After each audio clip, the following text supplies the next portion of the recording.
Nagliwanag ang bayan ng Kalasyaw matapos idaos ang taunang ceremonial Christmas lighting ng Ilaw ng Pagkakaisa at Ilaw ng Pag-asa, isang aktibidad na nagtipon ng mga residente at opisyal bilang hudyat ng pagsisimula ng Kapaskuhan sa bayan.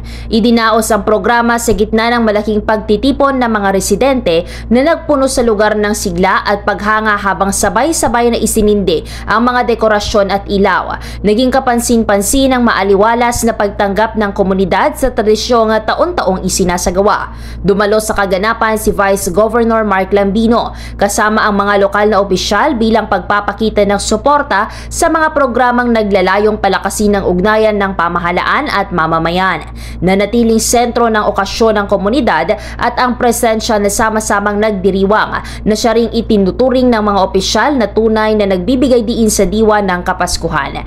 Ayon sa lokal na pamahalaan, layunin ng taunang lighting ceremony na patuloy na palakasin ang diwa ng pagkakaisa at bigyang diin ang pag-asa para sa bayan sa pagpasok ng Kapaskuhan. Patuloy din umanong magsasagawa ang LGU ng mga aktibidad na nakatuon sa komunidad habang papalapit ang Pasko.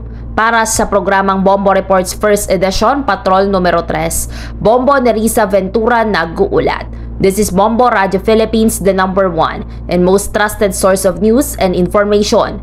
Basta Radio, Bombo!